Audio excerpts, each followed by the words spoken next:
యేసుక్రీస్తు మనుషులందరి కోసం చచ్చిపోవాలా, ఆయన మరణించకుండా మనుషులందరికీ వచ్చినటువంటి పాప మరణాన్ని పోగొట్టలేరా అని అంటే ఎందుకు పోగొట్టలేరు? యేసుక్రీస్తు మరణించకుండా చచ్చిపోయిన లాజర్ని బ్రతికించలేదా? యేసుక్రీస్తు మరణించకుండా మరణించిన కుమార్తెని బ్రతికించలేదా? కానీ వాళ్ళెవరూ కూడా శాశ్వతంగా బ్రతికలేదు. మనుషులందరూ కూడా శాశ్వతంగా సజీవంగా పరిశుద్ధుడైనటువంటి దేవుడితో కలిపి బ్రతకాలి అని అంటే యేసుక్రీస్తు మనుషులందరి కోసం మరణించాలి. హెబ్రేలుకు రాసిన పత్రిక 9వ అధ్యాయం 16-17 వచనాలు. మరణ శాసనము ఎక్కడ ఉండునో అక్కడ మరణ శాసనము రాసిన వాని మరణము ఆవశ్యకము.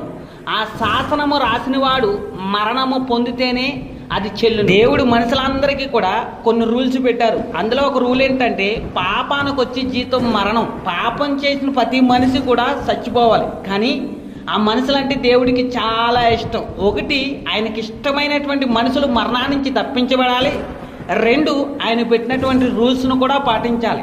మనుషులందరూ కూడా వాళ్ళ తప్పులు ఒప్పుకుని పాపాన్ని విడిచిపెట్టేసి పరిశుద్ధులుగా మారి సదాకాలం దేవుడితో జీవించడం కోసం దేవుడు మనుషులందరికీ ఒక అవకాశాన్ని కలగజేయాలనుకున్నారు. అందుకే పాత నిబంధనలో ఉన్నటువంటి ఒక రూల్స్ని ఆయన పాటించాడు. అదేంటంటే మనుషులు చేసినటువంటి పాపం నిమిత్తమే ఒక గొర్రె పిల్లని తీసుకొస్తే యాజకుడు వాళ్ళ పాపాల నిమిత్తమే గొర్రె పిల్లని బలివ్వాలి. ఇదే ప్రభు అయిన యేసుక్రీస్తు వారు చేశారు. అందుకే యేసుక్రీస్తు వారిని లోక పాపాలని మోసుకుపోయే దేవుని గొర్రె పిల్ల, సర్వ మానవ పాప పరిహార నిమిత్తమే తన రక్తాన్ని చిందించి ప్రాణం పెట్టినటువంటి గొప్ప పరిశుద్ధులైన దేవుడు ప్రభు అయిన యేసుక్రీస్తు.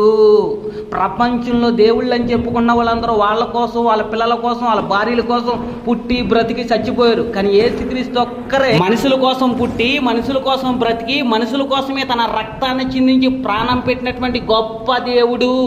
ఈయన్ని నమ్మితే నువ్వు రక్షింపబడతావు.